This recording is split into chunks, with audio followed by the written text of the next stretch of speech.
Hey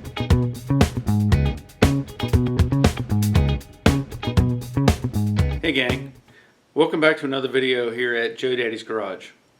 If you've been following along the channel, you know there's a lot going on right now. I've been working on the Brooklyn Pony, I've done some work on Jade, I've done some work on the 65 Impala, along with a variety of other things. And I know people have been asking for or want to see more videos on the Brooklyn Pony. And I'm here to give you an update. I had a conversation with the owner, and I've mentioned before that I've been waiting on parts. You know, I need certain things to get certain parts of the car done so that I can kind of sign it off. And we had a conversation, and he did send me some parts, and I'm going to go over that in just a minute. There was also some discussion of changing direction a little bit on the car itself. If you looked at the other videos where I did the TCI suspension, and of course that was a lot of work to modify everything, you know, to make it fit the car. You know, or may not know, that the kit was actually a 2-inch drop. Now that the owner's had some time to think about it, he doesn't think that's such a good idea, and I agree. I don't think the 2-inch drop is necessary on this car, and it may make it more difficult to get around and drive and enjoy. So he has contacted TCI, and we're going to get another set of spindles. So the spindles that are on the car, they'll be coming off. And I'll be putting on the stock height spindle in the front. And I'm also going to set the shocks in the rear to what would be the highest level on the differential, so that that differential is basically as far away from the body as it can get, which will help give it the ride height that it may need. Along with that, there was discussion about the shocks that are on this car. These are RideTech's adjustable shocks. And in the discussion he talked about the RideTech shocks that have an air bladder built into them. So it may get some air ride shocks on the front as part of the change in direction, let's say.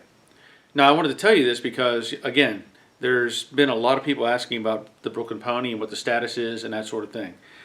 One of the other things we talked about, and I've mentioned this before in some of my live stream videos, is the transmission Crossmember. You know, I'm putting in that AOD transmission, the 347 stroker engine, which I've had to modify the Crossmember for it to fit. I've fought with the headers, steering, a variety of things. And one of the things that has to be completed, let's say, is the transmission Crossmember.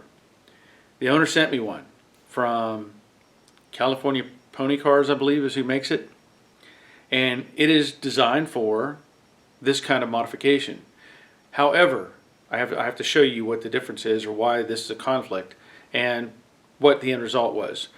But to do that, I'll have to get underneath the car and show you what I'm talking about. Now I want to point out, when this car was built or put together, the floor pan assembly is from Dynacorn, as is most of the parts on the car. The floor pans are designed to fit 65 to 68. Now, you don't really think about that when you're ordering this stuff. But the reality is, they're not going to make a 65, 66, or even 64 specific pan and a 67, 68 specific pan. I pointed out before that whenever you get one of these floor pans, it comes with 2 sets of bumper brackets for the rear. This set is for the 67, 68, and then it comes with a 65, 66 set. And I never really thought about that. I just thought, well, you know, they're interchangeable. You can put either pan in, you just have to change the bracket. But unfortunately, it's more than that. The transmission Crossmember assembly, or the piece that's welded into the floor pan, is not the same. And I'll show you that in just a second. But that has been some of the conflict, and I think we've got it resolved. And so I'm going to have to do some more test fitting, let's say, to make sure everything's going to fit properly. But I'll get more into that in just a minute. Let me show you what I'm talking about with this Crossmember. Okay, so I'm going to try to make this as clear as possible, I guess.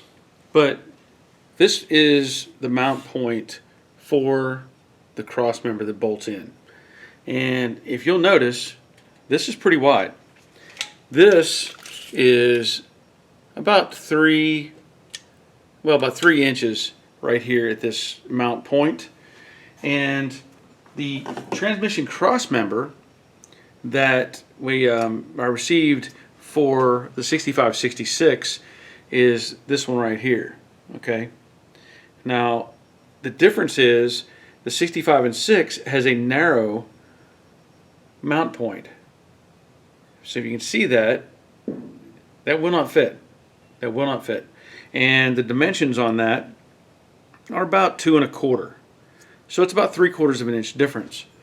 Now, without knowing that, and if you're working on a 65 or 6 and you've put in one of these floor pans, you're going to assume that cross member, is going to fit 65 and 6, but it won't. So anyway, if I put this up here, again, it's too narrow. And I want to point out that part number for the 65 and 6. So there you have the part number. Now this has a transmission, and also he ordered a transmission mount, but there's a number for the 65 and 6, and that's the narrow one. So just keep that in mind if you're looking at these. And this cross member also comes with this mount that I believe is for the parking brake that gets attached somehow. Looks like it may attach. No, I don't know where it mounts. Oh, here it is. It actually fits the transmission. It looks like that's only compatible with the 65 and 6. And the reason I say that is I received another one that was sent to me, and this is for the 67 and 68. Fits right on. Now, the thing is, I'm going to have to fit this all in place. The transmission is just hanging here, so I can't push this all the way up. I can get it close, but I have to do, lift the transmission up to get it in place. And that part number is, yeah.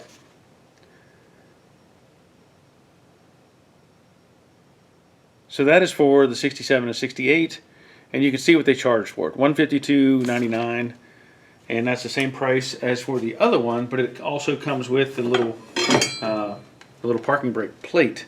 So basically, I'm going to have to send this one back. So I'll send back the narrow one, and I'll use the new one for the 67 and 8.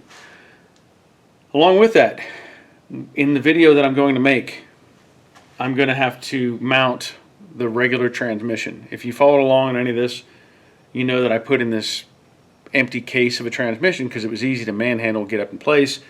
But now that I have components, and I actually have a transmission mount too, but now that I have components that I can trust, let's say, hopefully trust, we all know how that goes, I can get the real transmission up here, get everything bolted in, and then that'll allow me to get a measurement for the drive shaft. That's something else that needs to be built, and we need to have those measurements so we can get a custom drive shaft made for it. Other than that, there's a lot of little secondary things that are going to have to happen. Again, as I mentioned, working on the spindles and a variety of other things, and I'm going to talk a little bit more about that as well. Okay, some of the other things that I need to work on or get figured out is the vintage air system for the car. I know there's a front runner system for this engine that needs to be put in place and mocked up, and a lot of that will take place once the transmission is in its confirmed location along with that transmission mount. It's kind of I don't know, I say it before, I've said it in many videos, sequence is scored. It's a military expression, and for me there's a process, and I like to follow a certain process. I like to get things completed so that I can move on to the next thing.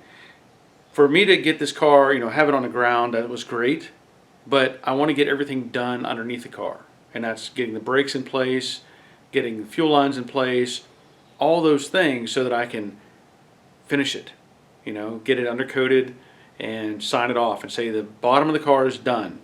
And now that's going to require pulling all the suspension back out, all that stuff, taking care of the underside, putting everything back in place. And when I do that, I want to bolt everything in and just say I'm done. And that way I don't have to take steps backwards. So that's the goal with doing these things in this direction. You know, it's easy to, let's say, get distracted or get out of order, and then sometimes you end up going backwards and you have to start over. In some ways, that's what I'm doing here. You know, we're with the change in direction on the spindles. That's kind of, you know, changing things a little bit, but you know, that's how it is. And I'll get it done. That's what I do. Otherwise, that's going to be the end of this video. I'm glad you're still following along. You know, I did the 40,000 subscriber giveaway, and all those people have contacted me, so I'm going to get that stuff sent out very soon. And there will be a live stream at 7 o'clock tonight, so be there for that. And there's another video coming out tomorrow on doing the brakes or the rear drums on the 65 Impala. And there's an issue I had with that as well. Just seems to be one thing after another that gets me behind on something, and I got to dig out of these holes. So anyway, thanks for watching. Thanks for subscribing. Leave a thumbs up. Leave a comment. Thanks for being here. And until next time, take care of yourselves. See ya.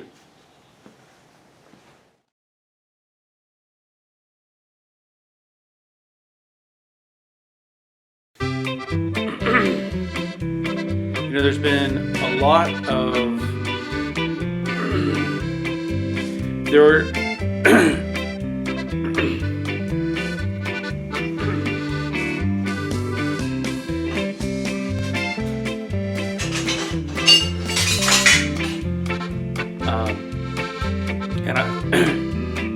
but to do that, I'll have to get underneath the car and show you, you know,